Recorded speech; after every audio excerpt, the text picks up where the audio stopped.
Good morning to all. Dr. Madhusudan Agrawal, Associate Professor, Government Commerce College, Kota. Today we will discuss fourth heads of income, that is capital gains. ये आय का चौथा शीर्षक है जो कि बहुत महत्वपूर्ण है. कैपिटल असेट्स के अंतर्गत जो आय होगी वो इस शीर्षक के अंतर्गत कर योग्य होगी. तो what is the basis of charges of capital gains? That is any gain arising from the transfer of a capital assets, capital assets के ट्रांसफर से during a previous year is chargeable to tax under the head capital gains in the immediate following assessment year. तो previous year में जो capital asset transfer की जाएगी उसको immediate following assessment year में कर योग्य होगी.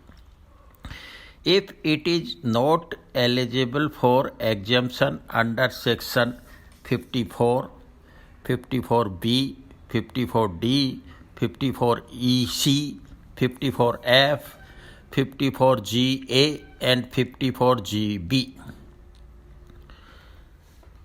We can say in other words also, capital gains tax liability arises only when the following conditions are satisfied.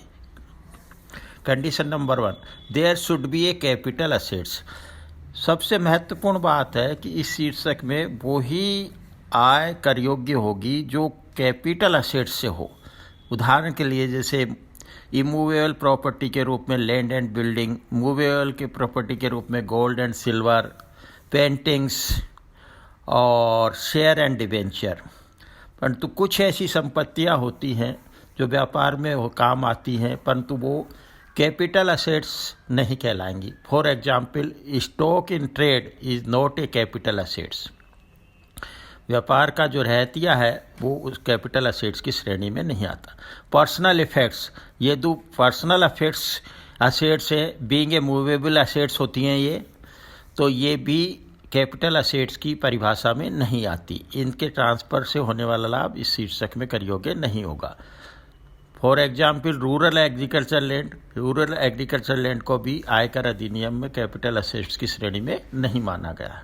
तो ये सबसे महत्वपूर्ण बात है, there should be a capital assets. Second condition is the capital assets is transferred by the assessee. करदाता ने इस capital assets को ट्रांसफ़र किया हो. कहने का मतलब ओनरशिप चेंज हुई हो ट्रांसफ़र से.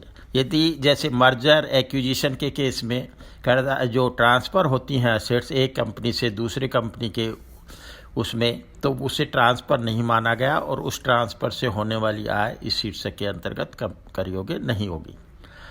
Third condition is such transfer takes place during the previous year. ये जो ट्रांसफ़र है वो हो ड्यूरिंग द प्रीवियस ईयर में होना चाहिए, that is 1920. Previous year is 1920 and assessment year is 2021.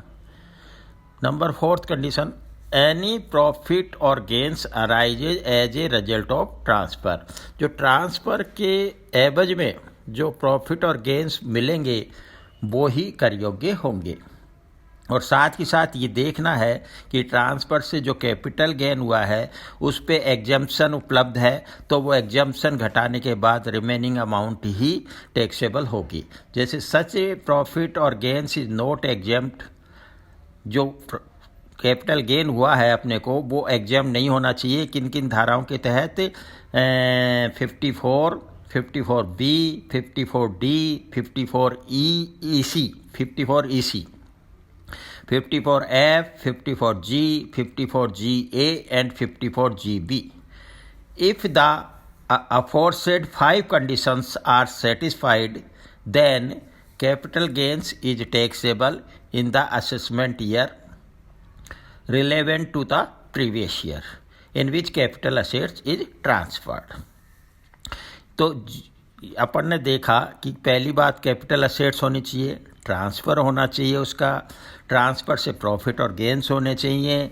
और ये जो प्रॉफिट एंड गेंस से जो उल्लेखित सेक्शन है एग्जेम्पशन के लिमिट के लिए, एग्जेम्पशन के लिए, उनके अंतर्गत एग्जेम्प्ट नहीं होने चाहिए, तभी वो करयोग्य होता है।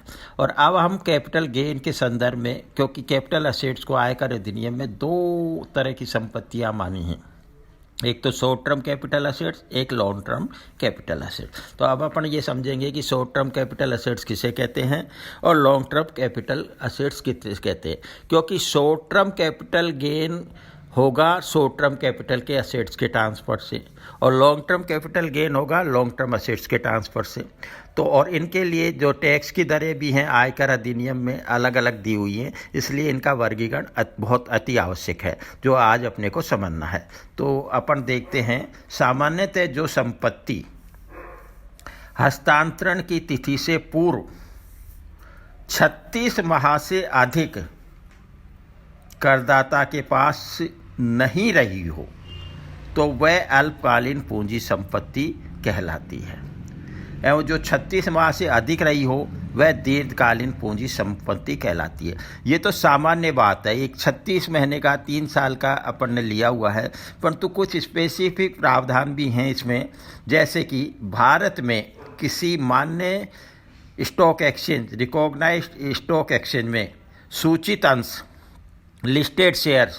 लिस्टेड शेयर आयदर इक्विटी और प्रेफरेंस, कोई से भी हो सकते हैं या दोनों हो सकते हैं, वो उनका जो होल्डिंग पीरियड है वो है एवं लिस्टेड यूनिट्स ऑफ इक्विटी, सूचित प्रतिभूतियाँ एवं यूनिट ट्रस्ट ऑफ इंडिया की यूनिट एवं धारा 1023D में वर्णित पारस्परिक कोष की इकाइयाँ, mutual funds units, equity oriented mutual funds units of equity oriented mutual funds एवं जीरो कूपन बॉन्ड, इन सब के लिए जो होल्डिंग पीरियड है ये डिसाइड करने के लिए कि either it is a capital short term capital assets और long term capital asset, it is 12 month. अगर 12th मंथ तक अगर करदाता इनको होल्डिंग रखता है, अपने पास रखता है और उसके बाद ट्रांसफ़र करता है, तो वो लॉन्ग टर्म कैपिटल असेट हो जाएगी, और 12 मंथ के अंदर यदि करता है तो वो शॉर्ट टर्म कैपिटल असेट्स होगी। इनके लिए 12 माह की अवधि देखनी है। इसके अलावा अनलिस्टेड शेयर्स जो हैं, अनलिस्टेड शेयर एवं भूमि या भवन जो अचल संपत्ति हो के लिए कि ये अवधि 24 माह है। तो जो लिस्टेड शेयर्स है स्टॉक एक्सचेंज में उसके लिए ये अवधि 12 माह है। अनलिस्टेड शेयर्स हैं जो स्टॉक एक्सचेंज में लिस्टेड नहीं है उनके लिए 24 माह है। लैंड एंड बिल्डिंग के लिए भी ये स्पेशल प्रावधान किया हुआ है, उसके लिए भी 24 माह है। यदि करदाता कोई प्लॉट या ज़मीन 24 माह तक रखता है और उसके बाद ट्रांसफ़र करता है तो वो दीर्घकालीन पूंजी लाभ कहलाएगा। अल्पकालीन पूंजी संपत्ति का लाभ अल्पकालीन और दीर्घकालीन पूंजी संपत्ति का लाभ दीर्घकालीन होता है। Thank you.